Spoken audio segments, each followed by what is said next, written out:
Hi guys, welcome to the Savvy Money Show. With me, your host Sean. If you find any of the information in today's video entertaining, don't forget to hit that lovely like button. If you haven't subscribed already, please hit the subscribe button. There are links down to offers in the description below. Now, the Great Depression.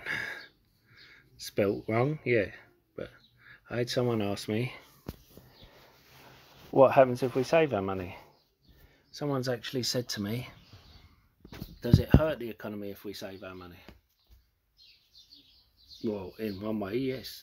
It hurts any economy if we save when they've printed all this money and put out all this stimulus to start the economy, but no one's spending.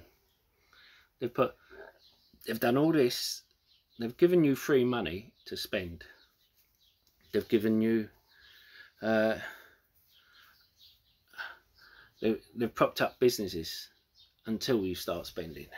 And if you don't spend, then what happens? These businesses go bankrupt. What happens? These companies can't take on more workers. They have to let them go. Now, look at Uber. To tell the truth, I don't think Uber had to let them go, but they let their workers go. I think that was more because the Attorney General was coming after them. But you will see more of that if people aren't spending. And then it becomes circular with people being let go, so then they don't have more money to spend. And you have a case where there's the other side of the coin. Well, if all this is going on and we don't have more money, surely I should save it for when I need it, for the things I need rather than luxuries. And that's correct as well. But what you should do, and we're seeing that, is invest it, but not just invest it in anything. Invest it in good value stocks that are good, not just, oh, these are good value, I'll pick them up. Do your research first.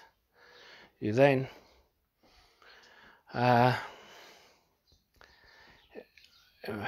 invest it in property when you get it below market value. Yeah, you at the same time you look at your own finances. If you're in debt, you look to pay off some of your debt. You look to refinance some of your debt. It's a perfect time to refinance. If you have a mortgage and you're paying 2-3%, you get them to refinance it, and you have your stimulus checks in your bank, and or you have your income building up because you've been saving it. If you're in the UK, you can suddenly ask your bank, can you remortgage, or can you change the interest rate on your mortgage? And then you change it from a 3% to 1.5% or 2%. At least you're knocking 1% off your mortgage each month. Now you have to go through with them and make sure there's no fees, and if there are fees, it's worth you paying the fees. Ideally, get the fees put on the end of the mortgage so they're minimal.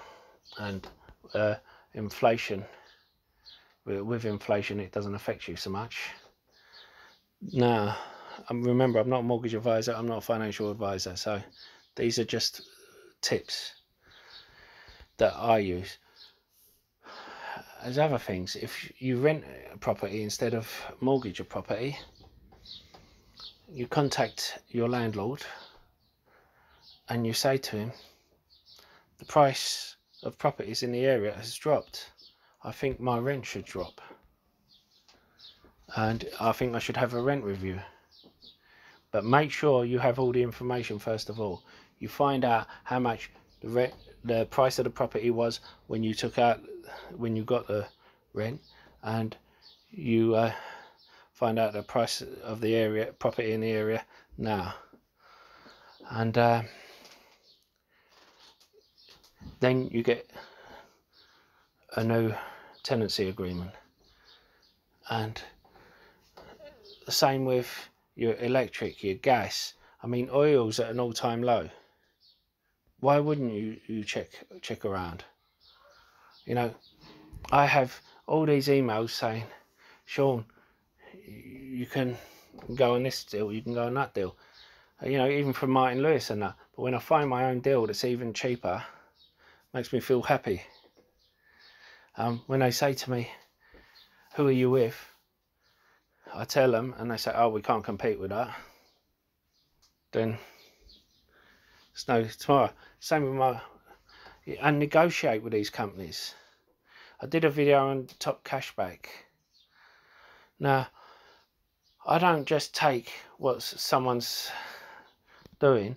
For instance, Free are doing unlimited minutes, text and data for 4G that will switch over to 5G for £16 a month.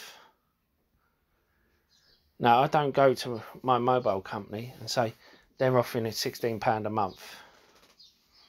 I go to them, I look up on Topcashback, find out how much Topcashback Free are giving, and then I say to them, and then I work out, I divide that by 12, which is how long Free's contract is, and I say, well, Free's contract's £11 a month. They're going, we can't compete with that.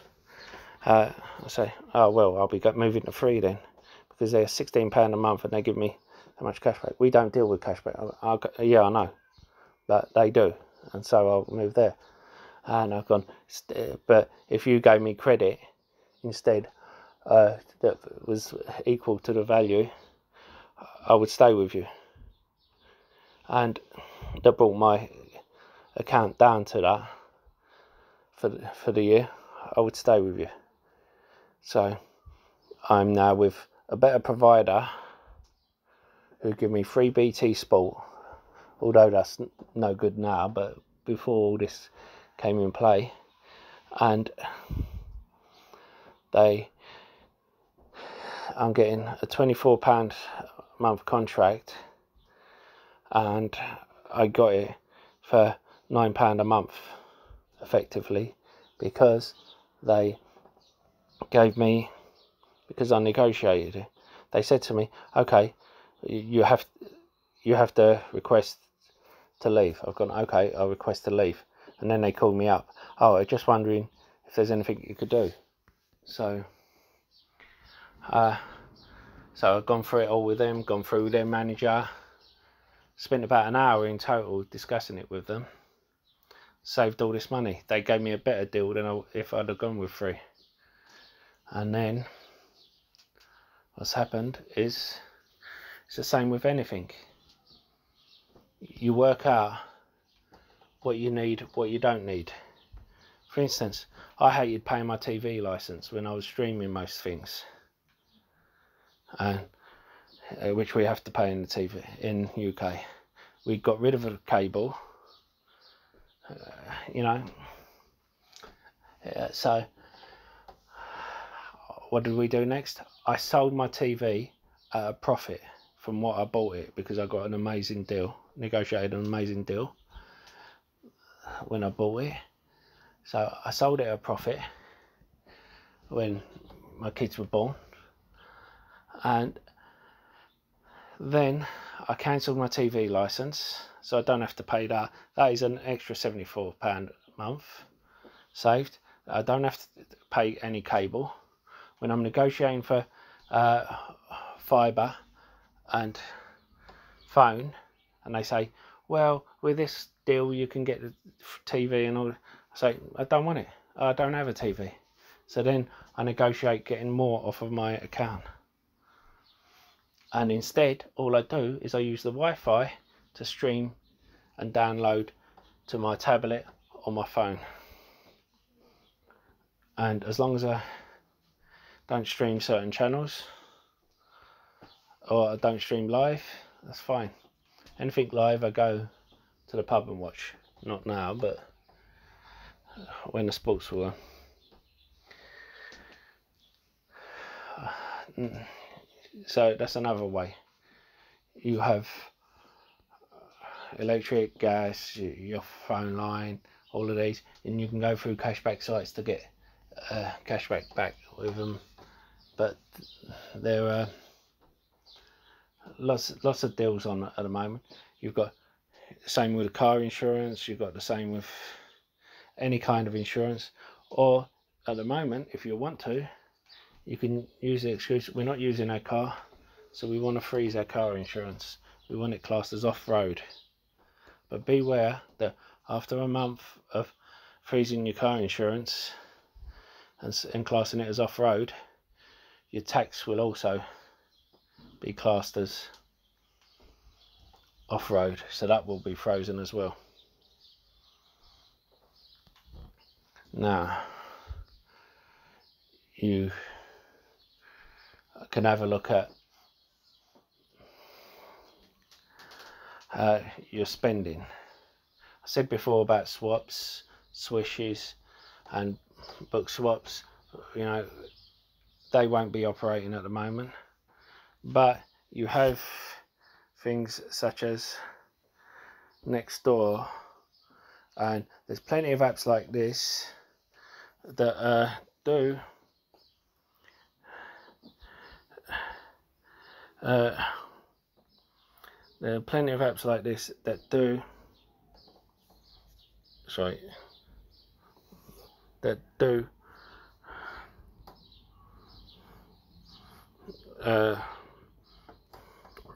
free, you know, like Upcycle and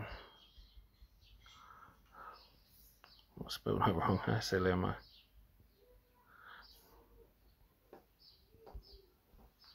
But you see there, free washer dryer, you know, and then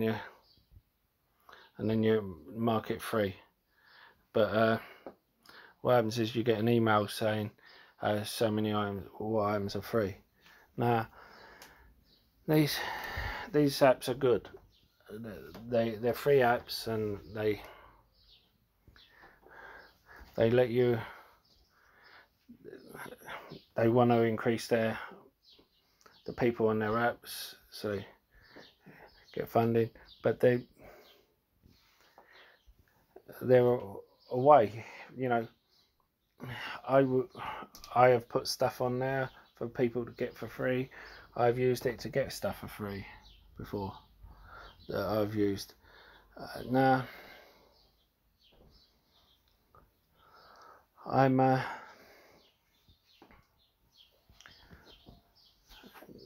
just trying to help you guys out. I know some of you may be struggling, some may not, but why not use this to improve your skill set? There's plenty of free courses online. Now Rosetta Stone does a free month. Some of these places, they do a free year, you know, learn free skills such as guitar, piano, or a free language. They need translators all the time. Don't go for the traditional languages that people go for something that not a lot of people learn. As well as that, how about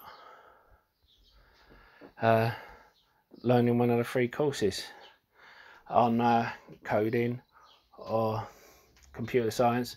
There's a lot of them that do nanotechnology courses because they hope that they can employ you afterwards.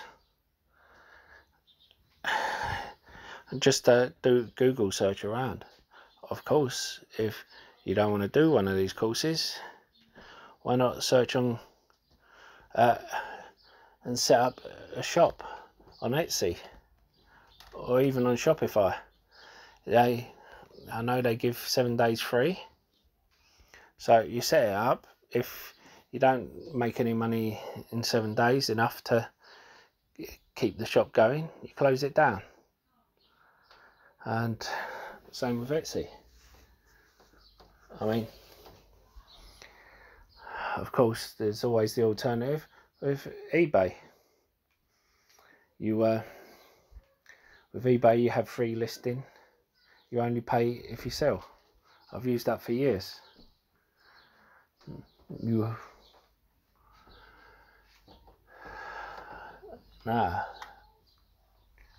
can always start up your own YouTube channel, like I have. And I have to say, thank you to everyone who has subscribed. It's all thanks to you guys that I'm still doing it, because I never thought I'd get to 27 subscribers within a month. And if there is anything you guys want me to do a video on, please comment either in the box below or on my Facebook or Instagram page. But there's a whole array of things you can do on the cheap.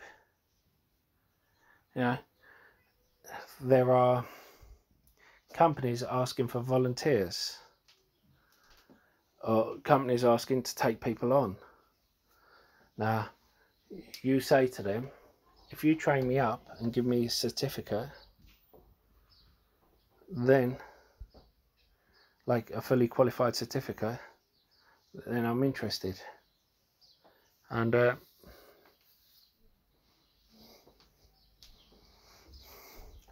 you may even be able to say, because some of these companies are in dire straits, you may even be able to do a deal with them for a reduction in pay in exchange for full training on the job and certification on the job. But that is something you have to sort out with them. Anyway, I hope you've enjoyed it, and don't forget to hit the like and subscribe button, and I'll see you in the next video.